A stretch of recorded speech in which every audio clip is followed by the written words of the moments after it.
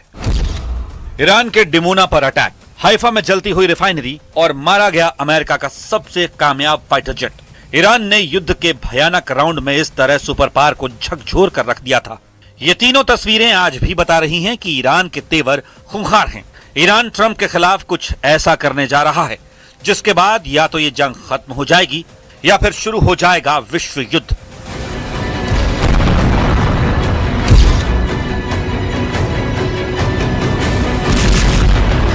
क्योंकि ईरान की रणनीति ट्रंप को शर्मिंदा करने की है, इतना ज्यादा कि वो होपलेस हो जाएं।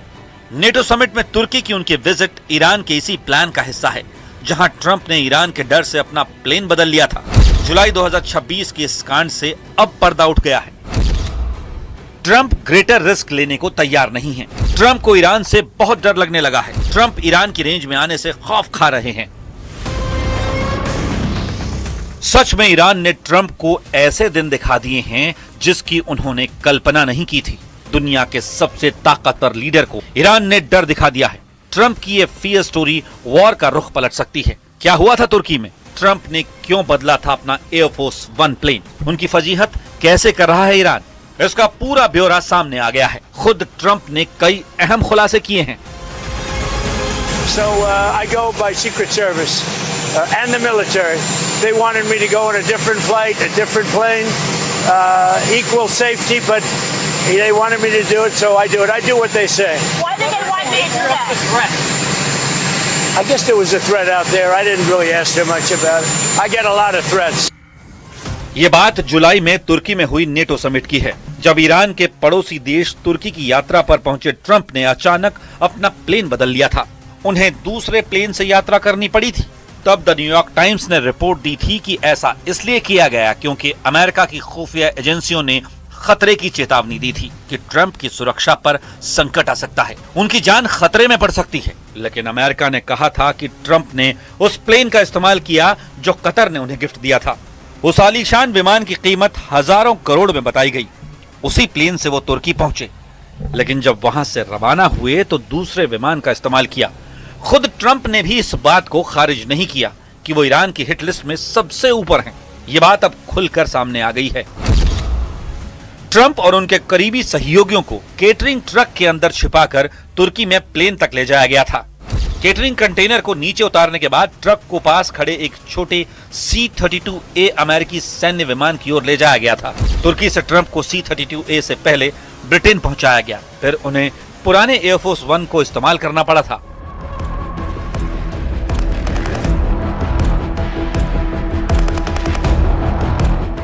ईरान के डर से सीक्रेट सर्विस ने ट्रंप का प्लेन चेंज कर दिया था, लेकिन ट्रंप कह रहे हैं कि उन्होंने इस बारे में कोई पूछताछ नहीं की। मगर ट्रंप की फियर स्टोरी से ईरान को बूस्टर डोज मिल गया है। ईरान ने इराक के इरबिल में 4 ड्रोन धमाकों और मिसाइल हमलों से अपना पावरफुल हमले का एहसास कराना शुरू कर दिया है। ये धमाके कुर्द लड़ाकों के इलाके में हुए हैं। निशाने पर इराकी कुर्दिस्तान में एक्टिव ईरान के दुश्मन लड़ाका ग्रुप हैं।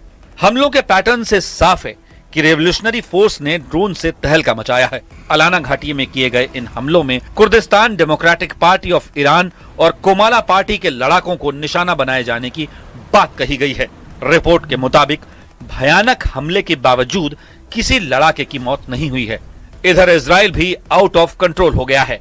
अल जजीरा की रिपोर्ट बता रही है कि इजराइल ने फुल स्केल वॉर शुरू कर दी है। 2 फ्रंट पर इजराइल ने भयानक हमले करने शुरू कर दिए हैं। इजराइल ने खाड़ी युद्ध का एपिसेंटर बदल दिया है। गजा और लेबनान पर नॉन स्टॉप बमबारी हो रही है। धमाके ऐसे जिनकी गूंज 1500 किलोमीटर दूर ईरान की राजधानी तेहरान तक महसूस की जा रही है।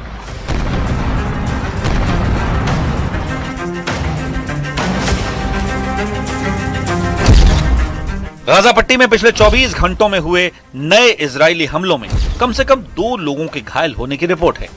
गाजा पट्टी में एक मलबे से एक शव निकाला गया है। सीज फायर के बाद इजरायली हमलों में मरने वालों की गिनती 1259 के पार पहुंच गई है। वहीं घायलों के नंबर 4148 के पार बताए जा रहे हैं। इजराइल पर दुश्मनों की सफाई की सनक सवार है। वहीं ट्रंप ने सिग्नल दिए हैं कि ईरान को सरेंडर करवाने के लिए अब उसके पावर हाउस को तबाह करना होगा। ट्रंप ईरान में अकाल युद्ध शुरू करने वाले हैं। डोनाल्ड ट्रंप ने ईरान के हर बिजली पावर प्लांट को तबाह करने की धमकी दे रखी है, ताकि ईरान में अगर पावर ग्रिड तबाह कर दी गई तो तेहरान समेत ईरान का हर पावर सेंटर ढह जाएगा। ईरान का पावर ग्रिड उड़ाकर ईरान का पावर सेंटर पूरी तरह खत्म करना चाहते हैं डोनाल्ड ट्रंप। 9 करोड़ की आबादी वाले ईरान में 90,000 मेगावाट बिजली पैदा होती है। इसमें 90% बिजली थर्मल प्लांट पैदा करते हैं। अमेरिका के टारगेट पर है दमावंद पावर प्लांट। तेहरान के करीब इस पावर प्लांट में 3000 मेगावाट बिजली पैदा होती है। अमेरिका के टारगेट पर है ईरान का शाहिद सलीमी पावर प्लांट। ये कैस्पियन सागर के किनारे मजंदरान शहर में है और यहाँ 2200 मेगावाट बिजली पैदा होती है। अगर अमेरिका ऐसे और बिजली ठिकानों को टारगेट करता है तो युद्ध रुकेगा नहीं बल्कि और तेज होगा, और इसके लिए ईरान ने पलटवार वाली वार्निंग भी जारी की थी। ईरान ने कहा था कि पूरे पश्चिम एशिया में अमेरिका और उससे जुड़े देशों के ऊर्जा केंद्रों और डिसैलिनेशन प्लांट यानी खारे पानी को पीने लायक बनाने वाले वाटर ट्रीटमेंट प्लांट पर वो हमला करेगा। यानी अमेरिका अगर ईरान के बिजली ठिकानों पर वार करेगा तो ईरान का पलटवार इजराइल और खाड़ी देशों के बिजली ठिकानों और पानी साफ करने वाले वाटर ट्रीटमेंट प्लांट पर होगा। अपनी मिसाइल पार दिखाकर ईरान बता चुका है कि उसके पास ये ताकत है। इसका एहसास ट्रंप को भी है और नेतन्याहू को भी है। ईरान के मिलिट्री लीडर कह रहे हैं कि अब इजराइल और अमेरिका को लेकर पहले से तय रणनीति को लागू करने का वक्त आ गया है। और जब इजराइल अपने डिमोना जैसे परमाणु सेंटर वाले शहर को नहीं बचा पाया तो वो बाकी जगहों को कैसे बचा पाएगा। ईरान की नई वॉर टीम इसी प्लान को एक्टिव कर चुकी है, जिसमें ब्रिगेडियर जनरल रजा नकदी का रोल सबसे अहम है। वैसे भी कमांडर नकदी का ट्रैक रिकॉर्ड शानदार है। वो साल 1981 से रेवोल्यूशनरी फोर्स का हिस्सा है। 1990 में रजा नकदी ईरान की इंटेलिजेंस और काउंटर इंटेलिजेंस की लीडरशिप को लीड कर चुके थे। 1999 के छात्र आंदोलन के दौरान रजा नकदी का नाम कुख्यात हुआ था। फिर उन्हें 2009 से 2016 तक बसीज रेजिस्टेंस फोर्स का कमांडर बनाया गया। इसके बाद कमांडर नकदी IRGC के डिप्टी कोऑर्डिनेटर बने।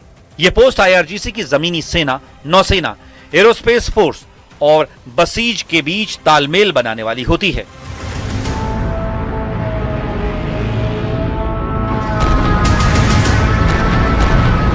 ईरान पहले से कहीं ज्यादा फुल प्रूफ तैयारी के साथ वॉर मोड में है।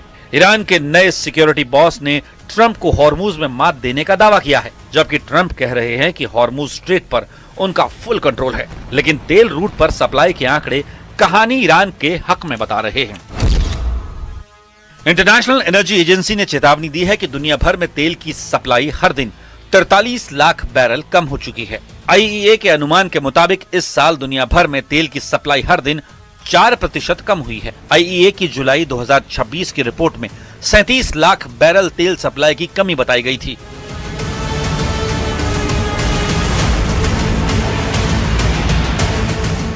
इसमें कोई शक नहीं कि ईरान की मिसाइल टेक्नोलॉजी से अमेरिका घबराया हुआ है। यही वजह है कि ट्रंप ने ईरान पर नए प्रतिबंध लगाने का मिशन शुरू किया है, मगर ईरान इतने फ्रंट पर युद्ध का माहौल बनाने की तैयारी कर चुका है कि ट्रंप के फॉर्मूले फ्लॉप साबित हो जाएंगे। सुपर पावर को ईरान से निपटने के लिए अब कोई नई तरकीब खोजनी होगी, क्योंकि 90 घंटे बाद मुश्तबा की नई टीम धमाके शुरू करने के लिए रेडी है।